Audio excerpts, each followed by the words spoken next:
வைத்திருக்கிற ஒரு நல்ல தேவன். ஹல்லேலூயா, ஆமென். வேதத்தில் சவுல் ராஜா தன்னுடைய கழுதைகளுக்காக தேடி போறாரு. ஆனால் தேடி போகும்போது அவருக்காக என்ன பண்ணப்பட்டிருக்குது அப்படின்னு சொன்னால், ஆயத்தப்படுத்தப்பட்டிருக்கிறது. முன்னங்கால் தொடையும் ஆகாரமும் ஆயத்தப்பட்டிருக்கிறது. இவர் போகிறதுக்குள்ள இவர் ரொம்ப நாள் ரொம்ப லேட் ஆகிட்டே இருக்குது. அதுக்குள்ள அவ்வளோதான், இனி வரமாட்டாரு, நம்ம எல்லாரும் சாப்பிட்றலாம் அப்படின்னு நினச்சி ஈஸியாக சாப்பிட்ருக்கலாம். வந்தவங்க எல்லாம் சாப்பிடுங்க அப்படின்னு கூட சாப்பிட்ருக்கலாம். ஆனால் வேதம் சொல்லுது, கர்த்தர் அந்த மனுஷனுக்கான தேவையை யாரும் எடுக்காதபடி கர்த்தர் என்ன பண்ணியிருந்தார்னா பத்திரப்படுத்தி ஆண்டவர் வைத்திருந்தார்.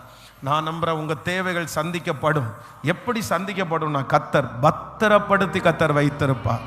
கர்த்தர் பத்திரப்படுத்துகிற தேவனாய் இருக்கிறார். அது உங்களுக்காக இருக்கும். நீங்கள் இன்னைக்கு இந்த உபவாச ஜபத்தில் என்ன ஜெபிக்கணும்னா, இதுவரைக்கும் உங்கள் வாழ்க்கையில் நீங்கள் போகிற 2 நிமிஷத்துக்கு முன்னாடி அதை எடுத்துகிட்டு போயிட்டாங்க. 2 நிமிஷத்துக்கு முன்னாடி அது போயிருச்சு. நான் கிடைச்சிரும்னு நினச்சேன், ஆனால் கிடைக்காம போயிருச்சு. இந்த மாதிரி உங்களுக்கு நிறைய அனுபவங்கள் இருக்கலாம், நிறைய அனுபவங்கள் இருக்கலாம். அந்த பத்திரப்படுத்தப்படாத அனுபவங்கள் இருக்கலாம். நம்ம ரொம்ப யோசிச்சு போய் கிடைச்சிரும்னு நினைப்போம், ஆனால் அது தள்ளி போயிடும், தவறி போயிடும். யாராவது ஒருத்தர் முன்னக்கூட்டியே எடுத்துகிட்டு போயிடுவாங்க. ஆனால் இன்னைக்கு வைராக்கியமாக நீங்கள் ஜெபிங்க. நீர் எலியாவின் தேவன், என் தேவன், எலியாவின் தேவன், என் பிள்ளையின் தேவன், எனக்காக பத்திரப்படுத்தி வைக்கிற கர்த்தர், ஒருவரும் பிடுங்காதபடி, ஒருவரும் எடுக்காதபடி, எனக்கு எத்தனை ஆண்டுகளானாலும் மாதங்களானாலும் கர்த்தர் எனக்காக பத்திரப்படுத்தி வைத்திருக்கிற கர்த்தர். அப்படியே எல்லாருடைய கைகளையும் உயர்த்தி நீங்க ஜெபிங்க. ஆண்டவரே, இந்த பிரசங்கம் நடந்து கொண்டிருக்கும் போதே நான் ஜெபிக்கிறேன், அற்புதம் செய்கிற தேவன் நீர் ஒருவர் மட்டும்தான். சொல்லுங்க சொல்லுங்க, ஹல்லேலூயா.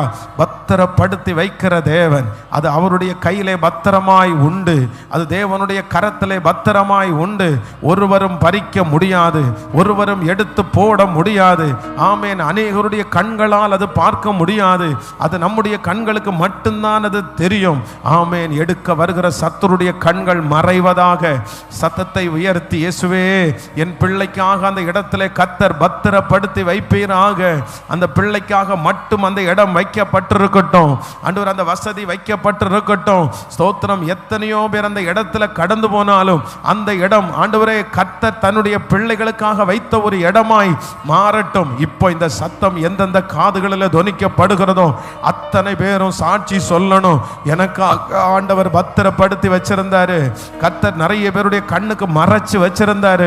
எத்தனையோ பேர் நினைச்சா எடுத்துட்டு போயிருக்கலாம், ஆனா கர்த்தர் தன்னுடைய பிள்ளைகளுக்காக மட்டுமே, ஹல்லேலூயா,